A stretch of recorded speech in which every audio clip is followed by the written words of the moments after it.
अतिजलद व अचूक बातम्यांसाठी पाहत रहा महामीडिया 24 सदैव तत्पर।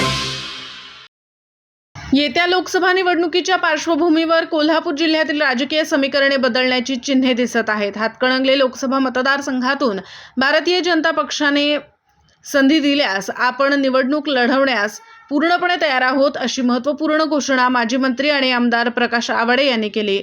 पंडित दीनदयाळ उपाध्याय यांच्या जयंतीनिमित्त आयोजित कार्यकर्ता प्रशिक्षण शिबिरात बोलताना त्यांनी आपले इरादे स्पष्ट केले। यावेळी कार्यकर्त्यांच्या प्रचंड उत्साहात त्यांनी ही घोषणा केली। माजी मंत्री प्रकाश आवाडे यांनी भाजपच्या नेतृत्वाखाली ही जागा लढवण्याची इच्छा व्यक्त केली आहे। जर पक्षाने त्यांच्यावर विश्वास टाकला तर हातकणंगले मतदारसंघातून ते निवडणूक रिंगणात उतरणार असल्याचे स्पष्ट केले।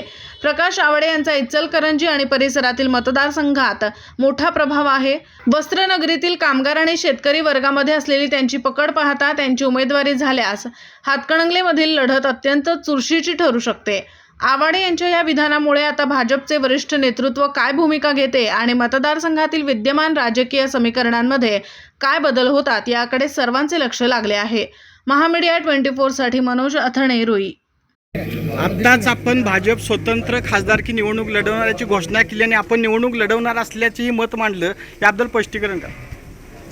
कोल्हापूर जिल्ह्यामध्ये 2 मतदारसंघ, एक कोल्हापूरचा, एक हातकणंगल्यानं आम्हाला तिकीट भाजपकडून द्यावं अशा पद्धतीचा विचार आमचा आहे। पार्टीच्या व्यासपीठावर ते मांडणं काही चूक नाही। तिथे भाजप कार्यकर्त्यांचा मेळावा आहे आणि या मेळाव्यात आम्ही हा विचार मांडला आणि हा वडगाव आणि हातकणंगले तालुका यामधला मेळावा आहे आणि हे दोन्ही तालुके हातकणंगले लोकसभा मतदारसंघातले ही मंडलं, त्यामुळे इथं विचार मांडला आणि मी पार्टीकडे सुद्धा सांगितलं की मी उद्याच्या लोकसभेमध्ये भाजपकडनं लढायला इच्छुक आहे। त्यांनाही सांगितलं आहे, आमच्या सरचिटणीसला माहिती आहे, सगळ्या नेत्यांना बोललो मी, त्यामुळे त्यांनी संधी दिली तर लढणार आहे। तर मग चला सबस्क्राईब करायला विसरू नका महामीडिया 24 न्यूज चॅनलला। महामीडिया 24 सदैव तत्पर।